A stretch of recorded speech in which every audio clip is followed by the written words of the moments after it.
G'day guys, it's Jules from FSC. I'm here to talk to you guys today about the silly season. So we're heading into December next week.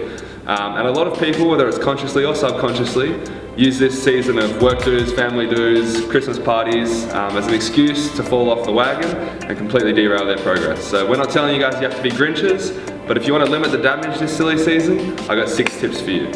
Alright guys, tip number 1 is don't stress. We're not telling you guys to deprive yourselves of the things you want, because that will only lead to worse behaviours down the track and overcompensation. Our second tip is don't wave the white flag.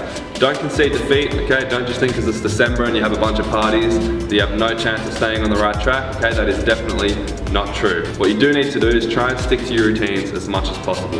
If you're not out and about, if you don't have events on, eat like you normally would. Keep it clean, keep drinking your water, keep eating your vitamins, keep eating your healthy foods, and then when you eventually do have to go out and about, it's not going to do too much damage. Alright guys, tip number 3, move. This is pretty self-explanatory, guys, you need to stay moving. A lot of people, when they start eating worse, for some reason they also start training worse or not training at all. Keep moving, get into the gym, do things like you normally would, walk instead of drive, and stay moving.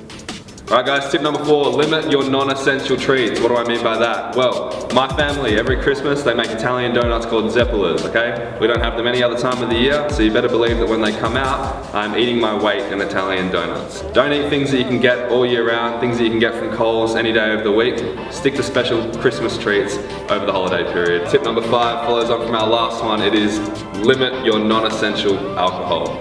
Can I guarantee that I'll be following this tip?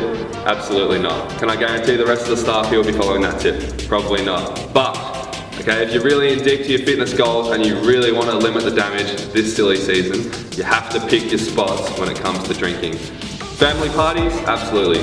Christmas Day? Absolutely. A 6-pack and a movie on a Sunday when you have nothing on while you're drinking all these other days of the week? Probably not ideal. Alrighty guys, and my 6th and final tip is feast, don't snack. So every Christmas period we end up with a whole bunch of leftovers in the fridge, okay? It happens to all of us. My advice to you guys would be, have big meals 3 times a day, but don't keep picking at things throughout the day, okay? If you're not calorie counting over Christmas, which I don't, a lot of other people won't, then the snacking is what's really gonna kill you, okay? It's the silent killer. Alrighty guys, it would not be a Friday staff meeting without me being outsmarted once again by Komatsu. So, we have a bonus 7th tip for limiting the damage.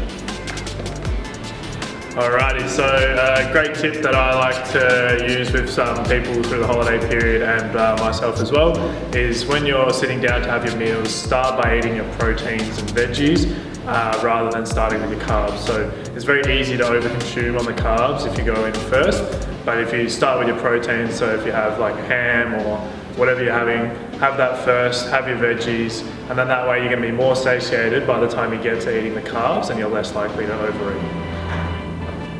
And again guys, just remember, we're not your dad, we can't make you do anything, but it's good advice, take it or leave it.